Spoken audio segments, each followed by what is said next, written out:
Lala's idol, set to take place at the under construction Ram Temple in Ayodhya on January 22, about 115 villages of Ayodhya and Basti are set to hold a festival that day.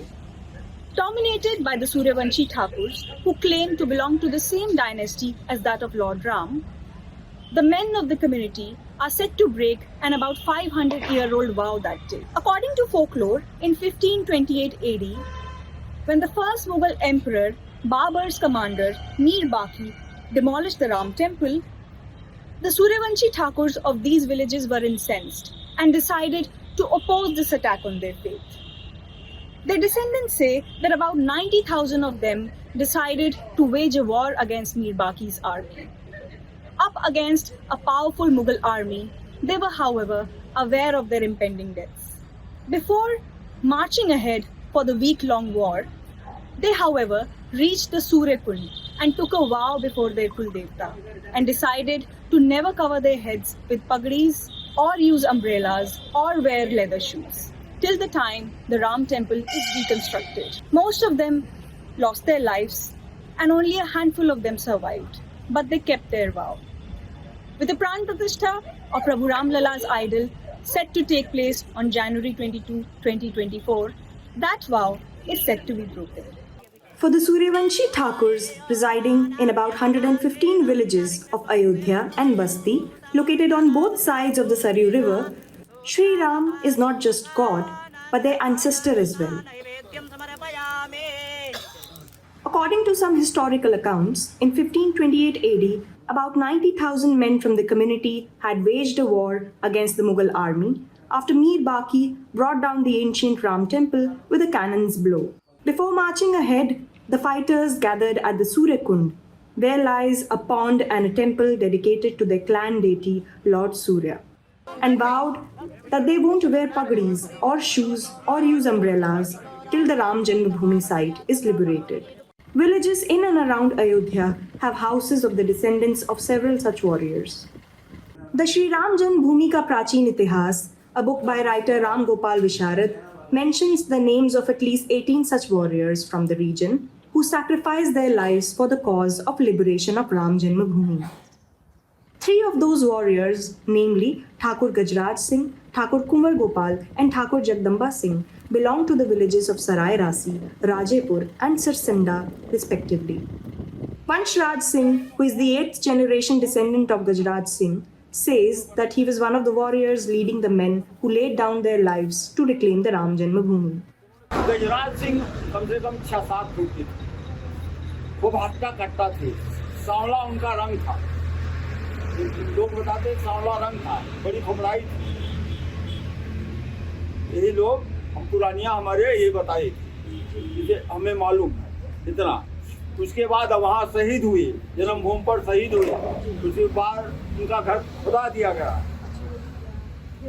और यही कसम खाए थे, न सिर पर पगड़ी बांधे, सूर्यकुंड पर जाके कसम खाए, सब क्षत्रियों को लेकर राजेपुर सिंडा सब क्षत्रियों को बुलाए के अपने वही कसम खा दिए कि न सिर पर पगड़ी बांधेंगे, न छाता लगाएंगे, न जूड़ी चमड़ी के जूता पहनेंगे, तो पहले लगाना जूता ये चमड़े लगाते रहा, न उसको पहनेंगे जब तक हम भगवान को नहीं अपने उनके स्थान पर स्थापित नहीं, हाँ तब तक हम ये सब नहीं करेंगे। अब ये सब हम एक आज तक पालन कर चला। His brother Dayaram Singh says that starting from Babur's reign till the British rule, at least 76 wars have been fought by Hindus to reclaim the Ram Janmabhoomi. 76 बार कुल लड़ाई हुई, जिसमें से गजराज बाबा जो कसम खाई, हमारे यहाँ से जब यहाँ से गए तो हमारे दर्शन नगर बाजार के पास सूर्यकुंड का पोखरा है, वही पोखरे पर जाकर जो है वहाँ सूर्य भगवान की मंदिर है, पोखरा है मंदिर है, उसी मंदिर पर कसम खाए कि हम तब तक अपना राम लला को जो है आज़ाद नहीं मुगलों से करा लेंगे, तब तक हम जो है न पैर में नहीं पहनेंगे, न सिर पर पगड़ी बांधेंगे, उनकी शान पगड़ी थी, लगाएंगे न मंडप खाया जाएगा, ये उनकी प्रतिज्ञा थी। और उन्होंने बात जो गए और लड़े और शहीद हुए, वो बचकर फिर आए और फिर आए तो फिर गए, मतलब 30 बार जो है उन्होंने वो उनको पराजित किया, मुगलों की सेना को पराजित किया।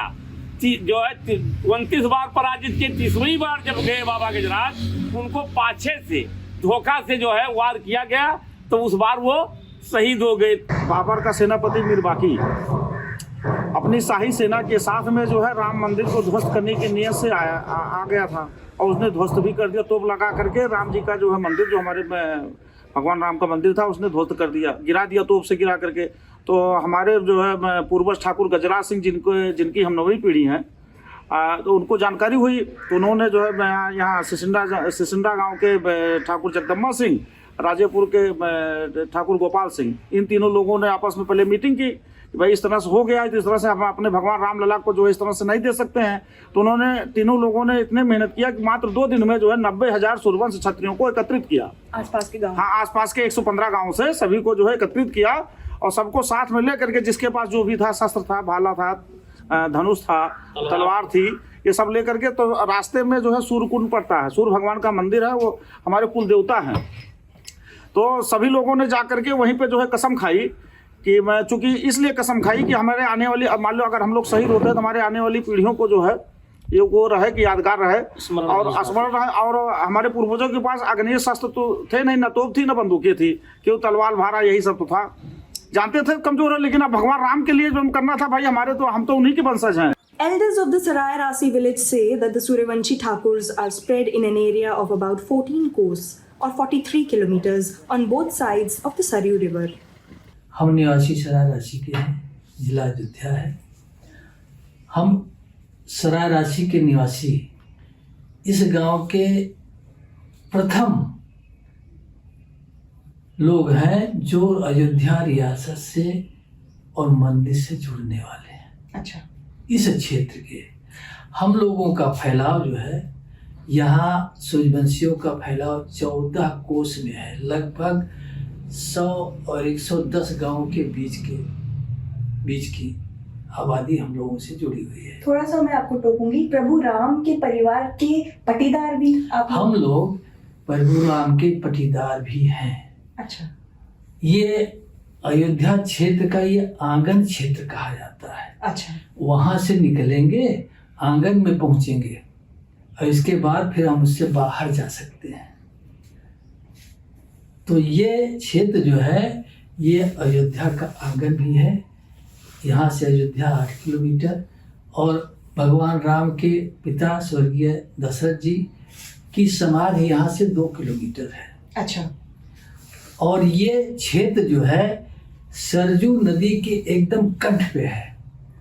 भगवान राम के समय पर सरजू नदी का कगार, ये हमारे घर के बगल इधर से ही जब बह करके नदी जाती थी।